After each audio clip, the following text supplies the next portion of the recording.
Mes amis, la prière est à notre vie spirituelle ce que la pluie est à la terre. Et plus encore, Irénée de Lyon, un père de l'Église du IIe siècle, disait ceci: les poissons nagent, les oiseaux volent, et l'homme prie. En d'autres mots, la prière est aussi essentielle aux chrétiens que la respiration. La prière est notre oxygène. La prière est un échange d'amour avec Dieu dans lequel nous pouvons nous tenir devant lui pour lui parler comme à un père au nom de Jésus-Christ.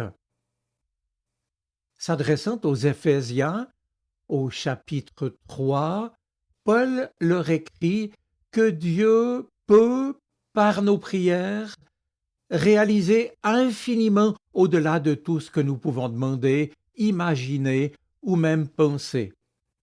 Cette promesse doit nous motiver et nous encourager à prier avec confiance et puis persévérance, puisque Dieu peut non seulement répondre à nos prières, mais il peut faire infiniment au-delà de tout ce que nous lui demandons, imaginons et pensons. Pourtant, il faut savoir ici que Paul était en prison au moment où il a écrit cela et qu'il attendait son jugement. Paul prie avec précision et profondeur, et sa prière nous fournit un riche enseignement sur les motivations et la ferveur de sa vie de prière. L'objet de sa prière sont donc les chrétiens de la communauté d'Éphèse. Et comment prie-t-il pour eux? Il demande à Dieu pour eux une triple bénédiction, à savoir être fortifié par l'Esprit, être habité par le Christ et connaître la plénitude de Dieu. Quelle profondeur, n'est-ce pas? La prière n'est donc ni une récitation du bout des lèvres, ni une corvée, comme certains le pensent. Non, la prière est un élan du cœur qui jaillit de ce que Dieu fait pour nous, motivé par son amour et par la bienveillance qu'il a pour ses enfants. Ainsi, écoutez, adorez, remerciez, demandez pardon et demandez ce qui nous est nécessaire, et puis intercéder, prier pour les autres, sont les finalités essentielles de la prière des chrétiens. Alors je reprends. La deuxième finalité de la prière est l'adoration ou la louange. Tout chrétien, lorsqu'il se met à prier, reconnaît la grandeur et la bonté de Dieu à qui il doit la vie et dont il dépend pour avancer. Le louer, c'est le lui dire. La troisième finalité de la prière est de remercier Dieu pour tout ce qu'il a fait pour nous. C'est ce qu'on appelle autrement l'action de grâce. L'homme rend grâce à Dieu de lui donner part à son intimité. Et dire merci, c'est dire sa dépendance. Et donc le remerciement est une conséquence de l'adoration. Souvenez-vous de cette histoire de l'Évangile des 10 lépreux qui étaient venus voir Jésus pour lui demander d'être guéris. Jésus les a guéris, et pourtant il n'y a qu'un seul d'entre eux qui est retourné vers Jésus pour lui dire merci. Jésus s'étonne et dit: « Mais n'en ai-je pas guéri 10? Où sont les 9 autres ?» Et Jésus fait plus encore pour cet homme. Il le guérit aussi intérieurement parce qu'il a remercié Dieu de lui avoir guéri son corps.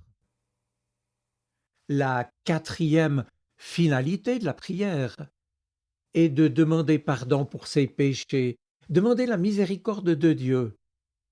C'est un acte d'humilité par lequel le chrétien reconnaît qu'il est faillible, il reconnaît sa petitesse devant Dieu et lui demande de pardonner ses péchés, ses fautes, ses erreurs.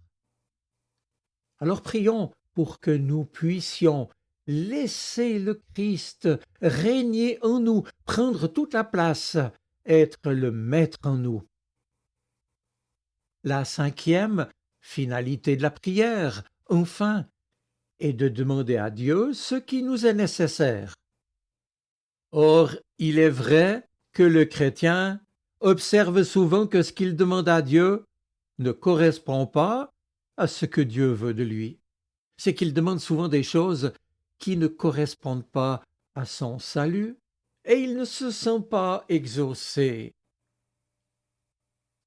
Mais me direz-vous, dans votre inventaire, vous avez oublié une ou même deux finalités, car si la prière est bien un échange avec Dieu, et si écouter, adorer, remercier, demander pardon, et demander ce qui nous est nécessaire, et puis intercéder, prier pour les autres, sont les finalités de la prière chrétienne, alors qu'en est-il de celle qui consiste à écouter?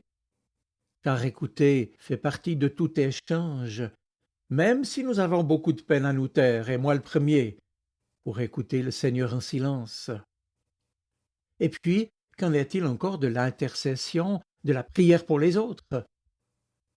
Eh bien, j'y reviendrai dimanche prochain.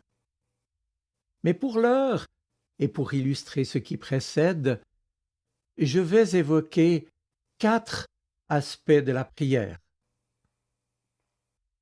Le premier aspect, qui caractérise la prière du chrétien et son but ultime, c'est de glorifier Dieu par notre prière, mais aussi bien entendu par notre vie tout entière. Nous sommes appelés à le louer. Mais me direz-vous, qu'est-ce que la gloire de Dieu? Ce mot traduit par gloire traduit un mot hébreu qui signifie ce qui a du poids. Les théologiens nous disent que la gloire de Dieu est la somme totale, l'addition de tous ses attributs, de ses manifestations, de ses interventions et des traits de la personnalité de Dieu. En somme, la gloire de Dieu, c'est un peu comme le parfum qui pourrait émaner d'un bouquet de fleurs, chaque fleur représentant un attribut de Dieu ou une de ses interventions, manifestant qui il est: amour, bienveillance, bonté, sainteté, grâce, justice, majesté, générosité, sagesse, puissance, et j'en passe. Louer, glorifier ou adorer Dieu, c'est donc reconnaître que lui seul est digne de recevoir l'honneur, la puissance et la gloire qui lui reviennent. Ainsi, au travers de notre adoration, nous nous préparons à mieux accueillir la présence de Dieu, à recevoir ce qu'il veut nous donner, et nous prépare à reconnaître son intervention, son irruption dans notre vie de tous les jours. Et vous l'avez sans doute découvert vous-même, lorsque nos prières ont alors pour but la gloire de Dieu, comme par hasard, nos propres demandes prennent une toute autre importance. C'est tout simplement qu'elles sont recentrées sur la sanctification, la glorification du nom de Dieu, sur la venue de son règne et sur le désir que sa volonté soit faite dans nos vies et dans le monde.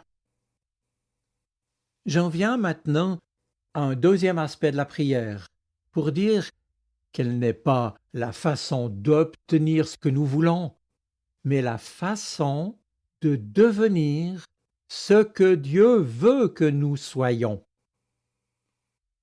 Si vous relisez le premier chapitre des lettres de Paul aux Éphésiens, aux Philippiens, et puis aux Colossiens, et puis encore Éphésiens 3, vous constaterez qu'à chaque fois, Paul prie pour ceux qu'il aime d'une façon semblable. Et donc en Éphésiens 3, verset 17, le centre de sa prière à Dieu est ceci, je le cite: « Ce que je lui demande, c'est que vous le connaissiez. » En fait, dans tous ses écrits, Paul ne prie quasiment jamais pour que Dieu change les circonstances de ses amis, qui souvent faisaient face à des épreuves. Parfois persécutés, séparés de ceux qu'ils aimaient, ils mouraient bien sûr de maladie, ils étaient opprimés de 1000 façons.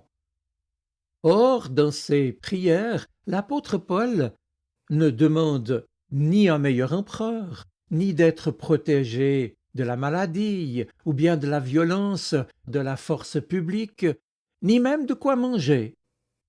Paul ne prie pas pour ce que nous placerions sur notre liste de demandes, qui sont trop souvent semblables aux listes de commissions que l'on écrit avant de se rendre au magasin, n'est-ce pas? Bref, doit-on conclure que ces sujets de prière sont mauvais?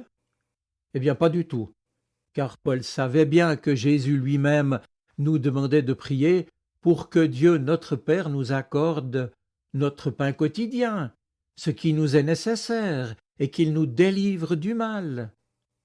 La prière du Notre Père, enseignée par Jésus comme un modèle synthétisé de prière, était répandue et bien connue dans toutes les communautés chrétiennes, déjà du temps de Paul. Et puis Paul, en 1 Timothée chapitre 2, demande à ceux qui le liront de prier pour la paix, pour un bon gouvernement, et pour d'autres besoins encore, etc.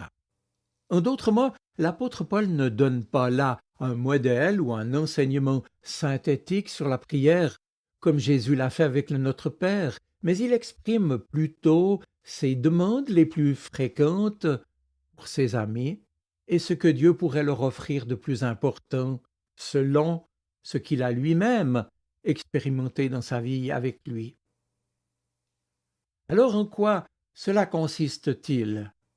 Eh bien, vous l'avez entendu, à mieux connaître celui que nous prions, c'est-à-dire à mieux entrer dans son intimité. Et Paul l'explique avec force détail. C'est avoir notre cœur et notre intelligence illuminée, dit-il en Éphésiens 1, verset 18. Or, bibliquement, le cœur est le centre de contrôle de notre être tout entier. Nos engagements les plus profonds, nos plus grands espoirs, et ce qui motive notre désir d'amour y réside. Et pour la Bible, en effet, c'est notre cœur qui contrôle nos émotions, nos pensées et notre comportement. Dès lors qu'une vérité particulière, celle de la présence de Dieu, illumine notre intelligence, ou comme Paul le dit, les yeux de votre cœur. Tout cela signifie que cette présence s'imprègne de façon si indélébile en vous qu'elle en vienne à transformer toute votre personne. Et c'est bien entendu par l'action du Saint-Esprit qui agit en nous.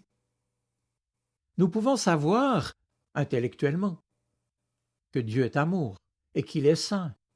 Mais quand les yeux de notre cœur sont illuminés par cette réalité, nous ne le comprenons plus seulement avec notre tête, mais aussi avec notre cœur. En conséquence de quoi, en faisant l'expérience de l'amour et de la sainteté de Dieu, nous évitons dorénavant toute attitude ou comportement qui ne serait pas à son honneur ou qui lui déplairait. Et c'est bien la raison pour laquelle Paul, en Éphésiens 3, dit qu'il désire que l'Esprit leur donne, je cite littéralement, la puissance de comprendre tous les bienfaits passés, présents et à venir qu'ils ont reçus quand ils ont cru en Christ. Bien entendu, les destinataires des lettres de Paul connaissaient intellectuellement ces bienfaits, ils avaient été enseignés, mais cette prière de l'apôtre demande quelque chose pour eux qui est au-delà de leur matérialité, à savoir que leurs émotions, leur être tout entier, le plus intime soit-il, soient éveillés de façon plus vive à la réalité de la présence de Dieu dans leur échange avec lui. Et donc la boucle est ici bouclée. Paul voit dans cette connaissance de Dieu, dans cette intimité, un élément bien plus important à recevoir que vivre un changement de circonstance, par exemple. D'où, je le répète, le fait que la prière n'est pas la façon d'obtenir ce que nous voulons, mais d'abord la façon de devenir ce que Dieu veut que nous soyons en communion avec lui. Non pas ce que je veux, dira Jésus, mais ce que Dieu veut pour moi. Oui, Jésus lui-même, dans sa prière à la veille de son arrestation, exprime cela quand il dit « Que ta volonté soit faite et non la mienne ». Relisez ce texte, c'est en Luc chapitre 22. Prier, c'est se laisser façonner par Dieu. Cela implique pour chacun de nous une disponibilité, du temps, une ouverture d'esprit, le désir de devenir ce que Dieu veut que nous soyons.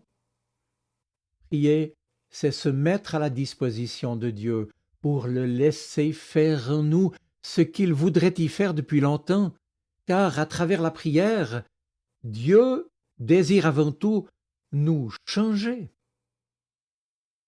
L'apôtre Paul voyait dans cette pleine connaissance, dans cette profonde communion, dans cette intimité d'amour avec Dieu dans laquelle nous fait entrer notre vie de prière comme l'essentiel de notre vocation de chrétien. Une vie de prière qu'il savait riche, dynamique et réconfortante, mais également exigeante, requérant de nous, si vous le voulez bien, ces trois lettres R, E, P, qui ne sont pas à mettre sur nos tombes pour dire repose en paix, mais à mettre au cœur de notre vie de vivant R, E, P, pour dire l'exigence de la régularité, de l'endurance et de la persévérance dans la prière. Et nous en arrivons au troisième aspect de la prière, pour dire maintenant plus brièvement que si elle fait partie intégrante du plan de Dieu pour notre vie avec lui, les secrets, pourrais-je dire, du fonctionnement de la prière nous échapperont toujours. En effet, pourquoi Dieu, qui sait toutes choses d'avance et qui est tout-puissant, demande-t-il à son peuple de prier? Nous ne pouvons pas l'expliquer. Les pensées et les voies de Dieu ne sont pas les nôtres. N'empêche que Dieu veut qu'on prie, car, le rappellera aussi Paul à Timothée, cela est bon et utile et lui est agréable. Et d'ailleurs, à plusieurs reprises dans la Bible, Dieu demande la prière avant d'agir et d'intervenir. Par exemple, Dieu parle à Abimélec en Genèse chapitre 20 et lui annonce sa guérison. Cette intervention de Dieu aura lieu et donnera suite à la prière d'Abraham en faveur d'Abimélec. Autre exemple, Dieu dit à Éliphaz que Job va prier pour lui et qu'il sera pardonné. C'est en Job chapitre 42. Dieu, bien sûr, aurait pu agir seul, mais il demande la collaboration, la participation de Job avant d'agir et d'intervenir. Mystère de Dieu. Paul l'affirmera lui aussi en 1 Corinthiens 3 en écrivant « Nous sommes ouvriers avec Dieu, collaborateurs avec lui. » Oui, mystère de la prière aussi. Dieu désire collaborer avec ses enfants dans l'accomplissement de ses plans. Et voici enfin pour aujourd'hui un quatrième aspect de la prière qui insiste, cette fois avec Augustin d'Hippone, un père de l'Église et théologien chrétien du IVe siècle, qui insiste sur le fait que la prière est, je le cite, un élan affectueux vers Dieu. Oui, il avait bien raison de le dire, car la prière, c'est aussi l'effusion du cœur qui peut s'y exprimer. La prière est de la sorte aussi une expression de nos sentiments et de nos pensées les plus secrètes. Relisez le livre des psaumes. Et c'est là un élan, une force plus ou moins intense qui bouillonne parfois à l'intérieur de nous et qui nous permet d'exprimer nos chagrins, nos soucis, nos peurs, nos douleurs, et j'en passe. Mes amis, quand il vous arrive de passer par un temps de sécheresse spirituelle, une épreuve cuisante, le découragement, dites-le à Dieu, il écoute, il comprend, et il se fera pour vous consolateur. En cela, c'est vrai, nous nous déclarons dépendants du Seigneur. Sa présence, sa force, sa paix, ses interventions dans notre vie de tous les jours. Nous ne pouvons tout simplement pas nous en passer. Et lorsque nous comprenons combien nous sommes dépendants de Dieu, notre Père bon et bienveillant pour ses enfants, et combien nous avons besoin de lui, de sa présence et de sa grâce, chaque jour, alors nous réalisons qu'il serait stupide de nous arrêter de prier. D'ailleurs, quand nous prions, nous changeons non seulement de perspective, mais aussi d'attitude et de comportement. Car Dieu, à travers la prière, communique son amour, sa compassion, et en même temps fait reculer le découragement et le ressentiment de notre cœur. Dans sa lettre aux Éphésiens, je l'ai rappelé, l'apôtre Paul nous dévoile la source de sa motivation à prier. Il nous rappelle aussi que Dieu nous a élus avant la fondation du monde pour être à lui, et qu'en Jésus-Christ son Fils, nous avons reçu le pardon et un héritage. En lui, nous avons la vie, en lui, nous sommes intégrés dans une famille spirituelle. Nous ne sommes plus des étrangers, mais les concitoyens des saints, dit Paul littéralement. Et plus encore, dit-il, nous sommes maintenant habités, conduits, animés par l'Esprit Saint. Raison pour laquelle Paul prie avec ferveur. Mais qui prie-t-il? Eh bien, il prie comme Jésus l'enseignait. Il prie Dieu notre Père céleste, le grand Dieu qui sait tout, qui voit tout, mais qui est aussi le Père affectueux qui se penche sur ses enfants pour les écouter et répondre à leurs prières. Et en fonction de cela, comme le dit si bien cette chrétienne remarquable du XXe siècle, que fut Corrie ten Boom, que j'ai eu le privilège d'écouter, l'important n'est pas d'avoir une grande foi, mais de pouvoir placer sa confiance dans un Dieu qui est grand. Voilà, mes amis, il est temps pour moi de conclure. Alors, je le ferai avec ce conseil de sagesse qui dit ceci. Pour construire haut, il faut creuser profond. Dieu doit être le fondement sur lequel on bâtit toute notre vie de prière.